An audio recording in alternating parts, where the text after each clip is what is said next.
first inning, huge win. But I want to back up just a smidge here, because what a scene, what a showing. AmFam Field was chock full of Brew Crew fans. And for that, guys, I just think we need to remind Brewers fans that they held up their end of the donkey. They did what they were supposed to do, and that was to make AmFam Field, Gabe, a home field advantage for Game 1 of the NLDS. Yeah, this was something that I guess I wasn't all that concerned about. I know a lot of people were wringing their hands because, again, usually Cubs fans come up because, well, for a lot of them, especially living in the northern suburbs, it's easier for them to get to AmFam Field and park and go to a game than it is to go down to Wrigley Field. And I guess I was under the understanding of pretty much exactly what happened. This game was sold out a week and a half before we knew it was going to be Brewers-Cubs, and I just assumed that Brewers fans would want to go to the game. And that's exactly what happened. There weren't a lot of tickets that were available on the marketplace. Even the ones that were incredibly expensive. So I thought that, being a playoff game, and the Cubs didn't know that they were coming here until 2 days before the game, that we were going to get the crowd that we ultimately got on Saturday. Is that a shot at the Packers? Little bit of a shot? I think but the difference, Chew, would be regular season versus postseason. Yes, that's immediately where my brain went. If let's say the Packers get their act together here and they end up winning the division and they host a wild card round or get the first round bye and host a divisional round game, whatever it is, I think that the tickets are going to be pretty expensive, and most Packer fans are going to want to go to that playoff game because it's been a couple of years since the Packers have hosted a playoff game. Not really a big fan of tonight's start time, though. And we're in it. Well, especially for Chewy heading back to Florida. It is a 9:08 start time for the big guy down in Florida. Do we want to do an over-under on innings seen by the big guy? No. Hold on. If they start like they did in Game 1, it'll be early bedtime. You're saying you can go to bed. Obviously, the Brewers end up winning that one 9-2. Yes, it would be very nice for them to be able to jump out to a big lead again. And we will talk about the start time tonight because I do think that is interesting. I will be attending the game this evening as well, and I'm trying to figure out 4 hours of sleep, potentially 5 hours of sleep, maybe like 8 o'clock start. Mm-hmm. I always just assume a 3-hour game, even though I know they go shorter. Sometimes they go longer. Like I assume a 3-hour game. Commute home, wind down after a big win. We're manifesting here. So it was a long game. It felt like, especially the start of the game, and that was only 3:05. Okay. On Saturday. Okay. So I think shooting for like 245 could be for tonight's game. I think that's in the cards. Playoff games typically go longer. And there's commercials. So they have added commercials and national game. I guess I'm not expecting 12 runs in the game tonight. And I'm not expecting 9 runs in the first 2 innings, which was a baseball record, by the way. Wouldn't hate it. Wouldn't fight it if it came again from the home team. If it happened, I would not complain, no, but I'm just not expecting it. There was a story I saw on social media of a guy who couldn't attend the game on Saturday. And by the way, all the college football in the world taking place on Saturday afternoon. You guys know I usually watch it on the plane ride home. I've got the YouTube TV on the phone. If I'm not flying Delta, I've got another game on the screen, so we're double screening on the plane. I must have been the only one watching the Brewers game. I must have been the only one watching the Brewers game on the screen, on the plane, coming home. And so, again, a lot of people excited about what was done earlier. The game starts tonight is 8:08. Are you going tonight as well, Gabe? Unclear as of this moment. Because do you have tickets? I do not. I walked out of the game on Saturday thinking I really want to go back. So we're monitoring the situation. We'll just put it that way. We're monitoring the situation, and if something, as we get closer to game time, becomes semi-reasonable, I might be pulling the trigger and heading over. All right, that'd be great. So I was talking about the guy who said he couldn't go to the game on Saturday, and he wanted to make sure that Brewers fans got his tickets. So he went to the box office, I believe, and turned them in. Was like, I can't make it, but it's really important to me that I don't sell these on the second market and have a Cubs fan in my seats for the game on Saturday. And I didn't even know you could do that.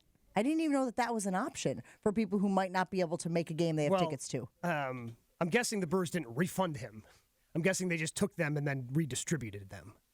Do we think he got? I'm not sure if he got refunded in his account. I don't think that's the way it went. He just gave his tickets to the Brewers, and the Brewers redistributed. He said, if anyone calls, if anyone's looking for some, here's some tickets. Do it that way. That makes it even better from that guy's standpoint, right? I don't believe there's a refund policy. I don't think there is. I think once you purchase the tickets from the Brewers, you own the tickets and they're not taking them back. But I also saw that, again, we get the discount tickets because of our affiliation with the Brewers. I also saw that if you sold those tickets, they were going to rescind or not allow you to purchase tickets going forward. My thing is, there's got to still be a way where if you want to, there's got to be like a swap site or something like that. Other than Facebook, you got to throw it up on your Facebook. I got 4 tickets to tonight's game. Can't make it. Life came up. But I'd love for Brewers fans to take these tickets. There should be a platform where that type of exchange can be done, and you actually do get your money back. Well, again, that's the way to do it is Facebook. It's called having friends, Jen. I think that's the platform in which you do it. You just kind of literally text everyone you know who is a Brewers fan in your phone, and you see if they want to go to the game. Because, again, why not just give the tickets to your buddies if you're just giving them back to the Brewers? That's the part that doesn't make sense. How much are these playoff tickets? They're not cheap. So where I sat in the terrace reserve, so like the first handful of rows up top, those were $65 a pop, which I thought were relatively reasonable. But anything in the lower section is $150 or higher in the 200s and obviously 100s. And some of the prices I've seen, if the Brewers were to advance to the CS, I think the cheapest ticket's going to be $90 or $95. Yeah, I believe with the pre-sale, you could get decent bleacher seats for like $78. Yeah. To me, that's totally fair. Yeah, for a playoff game. Mm-hmm. Yeah. But they're only going to get more and more expensive. What time should I get there tonight for the game? Starts at 8. Should I get there at 7? Walk around, grab some dinner? Or is it more of like a roll in right before first pitch? Well, if you're going to roll in right before first pitch, you're probably going to miss first pitch. Okay, fair enough. Lines. Yeah. I didn't know what to expect. I got there about 2 hours. I figured if I left our house 2 hours before first pitch, okay, a little bit of line for traffic. There was nothing. I was in the ballpark by 20 after 11 on Saturday. So the earlier you went, but then obviously a lot of people had to jam into that thing in the next hour and a half. So who are you going with, Jen? Chase, my son, and one of his friends. Does he get school off the next day? Ooh, excellent question. I mean, Probably he can't not. possibly be expected to go to bed as late as he is and be fully rested. Well, for he a full needs day to of school negotiate the and thing. be able to focus the requisite amount that is required to be able to take all the classes. I thought you were going into a Ferris Bueller thing there. I can't possibly be expected to go to school on a day like this. I could set him back. Well, he needs to negotiate it where he starts with the day off and then settles on how about 10 o'clock to school. Settles that, so we make an agreement. We sort of like Yeah. Well, I mean, negotiate a time and spit on the hand. He probably wants to go so he can still go to football practice. So yeah, like just a late start. Miss the first couple of periods and then wander your way in. Yeah. Excused absence. Again, this is one of He's those got things. Brewers fever, Jen. We He can't all help have it. Brewers fever. This is one of those things where I don't want to be gift horse, looking in the mouth of a gift horse. But 8:08, I was like, oh God, that is so inconvenient. That is such an inconvenient start time for me. I blame the Dodgers. If the Dodgers were better in hosting this series, the Brewers would have the earlier start time today instead of the late start time, 8:08.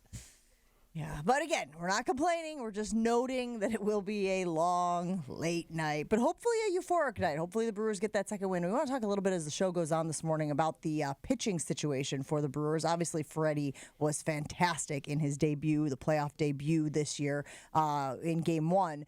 But it sounds like they're going with an opener in Aaron Ashby, and then likely following him up with maybe Quinn Priester. Again, we talked to Levering last week, and Levering thought that Quinn Priester was going to be the starter for Game 2 because he has had such an unbelievable year, doing just great things out there. But it sounds like this is a matchup thing, Gabe. It's lefty-lefty, and that's the reason why Murph is doing this? Yeah, I wonder if Michael Busch didn't hit a ball 7,000 feet to open the game on Saturday, if they would have just rolled with Quinn Priester. But also, the Cubs are just a very left-handed heavy team. Like, a lot of their best hitters are left-handed, right? You got Michael Busch at the top of the lineup. Kyle Tucker's their best player.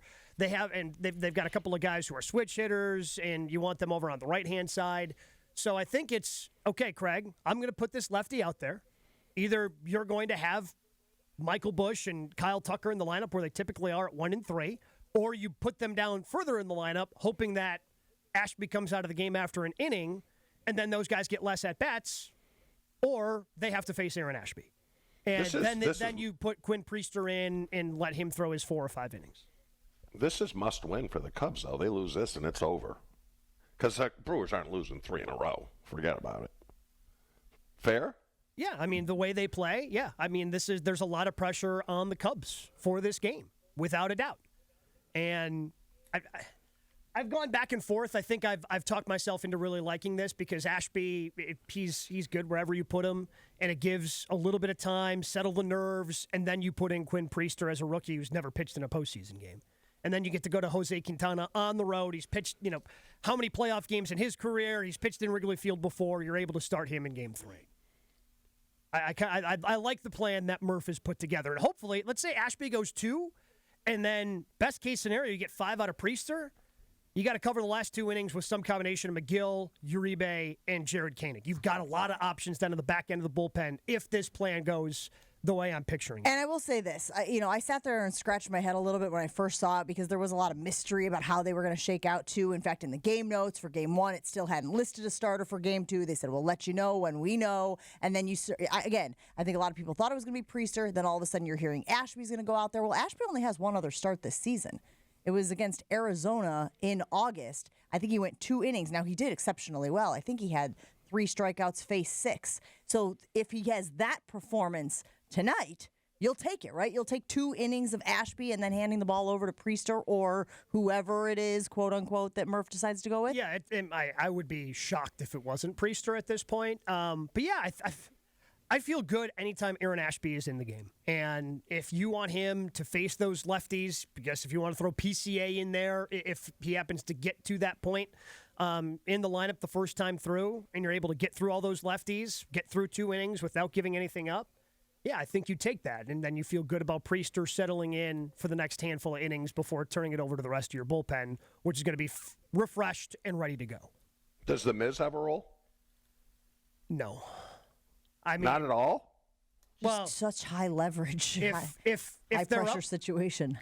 I thought he might get an inning on Saturday, but the more I thought about it, the more it didn't make sense because they still kind of threw some of their horses, even though they were up by a bunch, because they hadn't played in a week. So they wanted to get everybody some action, right? And if you get up a ton, if you're down a ton, my guess is Miz is your mop-up guy. He's the guy who's just going to have to eat innings the way Aaron Savale ate innings for the Chicago Cubs in the game on Saturday. Lots to be excited about as the Brewers take on the Cubs in Game 2 of the NLDS tonight at AmFam Field, 8:08 first pitch. That game will be on TBS. Aaron Ashby is one of just a handful of guys in the league who has a save on his ledger this season and a start. Again, that start coming at the end of August against Arizona, but there are only like 5 guys in the league who can say, I have started a game and I have earned a save in a game. Bit of a lengthy layoff, right? We were worried, how much rust is there going to be? Seems like Murph did a good job of making sure his guys were still sharp, obviously to the tune of the 9-2 win. But Jackson Chourio did re-aggravate his right hamstring. They did an MRI. It was inconclusive. Some of this is the Brewers keeping stuff close to their vest shoe and not wanting to get the word out. But are you concerned if Jackson Chourio's hamstring injury lingers and keeps him out of the remainder of the playoffs? Going to change his stride, and he reached for first base, and that's, I don't know. Did he say it popped or it just? No, he said after the game that he felt fine and he thought it was mostly precautionary. That's what he said after the game. Murphy after the game was hilarious because he's like, yeah, hopefully it's not as bad as last time and he'll recover, or this could be devastating.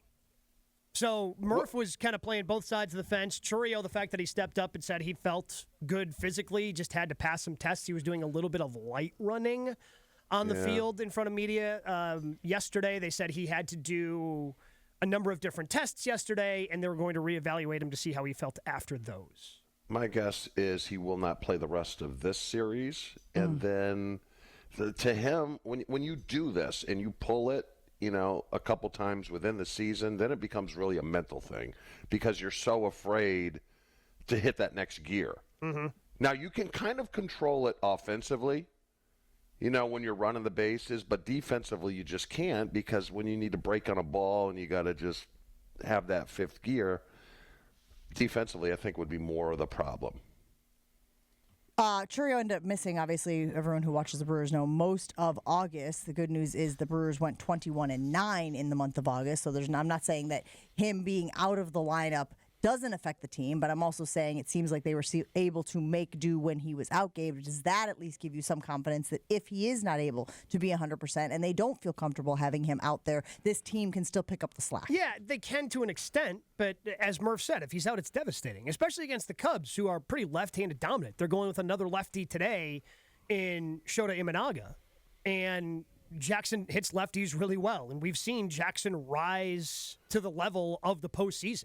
Had the 2 home runs in one game last year. He now has 3 multi-hit games in his career. First player in postseason history to have 3 hits in the first 2 innings of a postseason game. So he takes his game to another level. He is made for the spotlight. So he's one of your studs.